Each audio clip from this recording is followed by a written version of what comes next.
All right, at this point we've got all the leads connected. Uh, the leads from each cell is connected to the back of the other cell in each row. So now I have to connect the bus wire to connect the rows to each other. So the cells are connected in series, and now I'm going to connect the rows in series.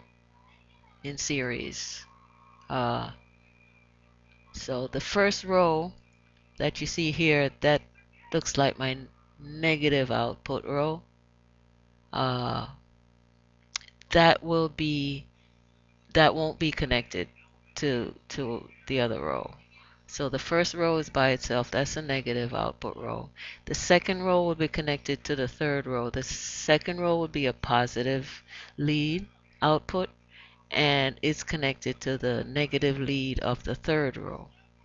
So that's what I'm doing with the soldering iron here, bending the tabbing wire over the bus wire. That's a BUSS wire. It's wider than the tabbing wire because it's carrying more voltage. Each cell delivers about zero point 0.5 volts. So each row, the way I have it connected, 5 of those, they'll be giving off 2.5 volts. So that's more. So you need a wider wire. That's why the bus wire is wider than the tabbing wire. So what I'm doing here is just bending the tabbing wire over the bus wire to keep it in place about 1/8 of an inch distance from the cells. And once I have the bus wire in place or secured by bending the tabbing wire over it, I'll come back with the soldering iron and a little solder and make the connection more permanent. I'm off camera right now, but that's what I'm doing down on the other end. I'm connecting the fourth and fifth row in series. So the cells are connected in series. And now the rows will be connected in series. Now on this side, it's not complete until the other side is also done. And I wind up with a configuration of a snake because it goes from one down one row, up the other row, down, up. So you get a S type of configuration as far as the current flow or the voltage flow goes. So now I'm making the connection permanent with the soldering iron on this side, and then I'll turn it around and do the other side uh, the same way.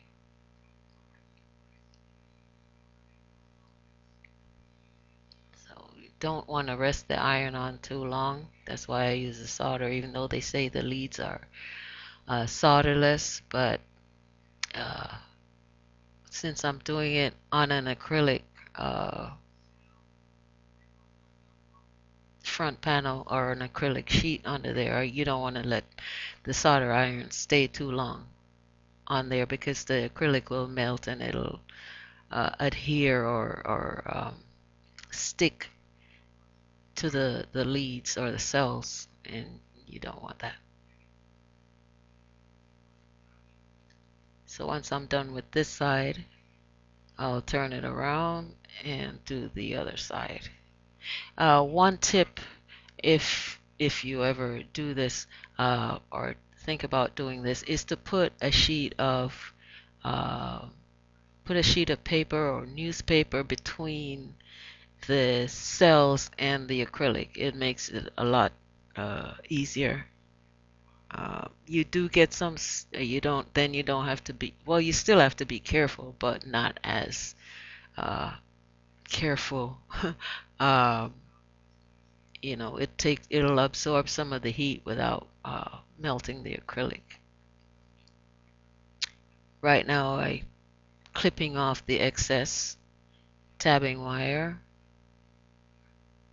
wires from each row on this side, and then I'll turn it around.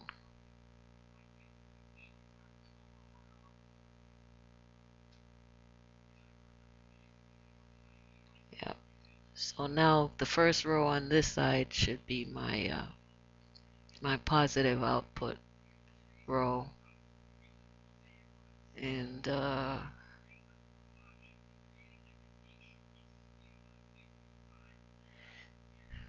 I'll connect that. That requires a shorter bus wire, and then the second and the third, negative to positive, the fourth and the fifth, negative to positive.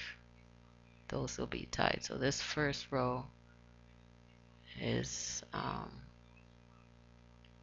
gonna be my positive output.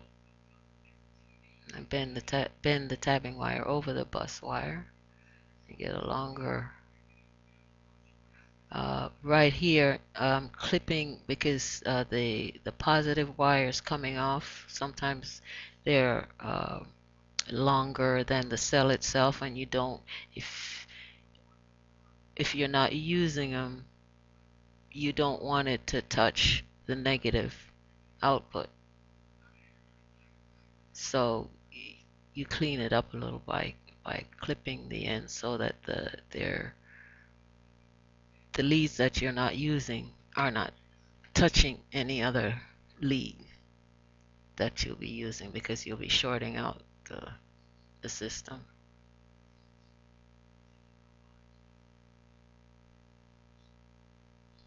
So you see this is a longer bus wire, and you see it's much wider than the tabbing wire. It has to carry more voltage, as I said more before. It's more wattage.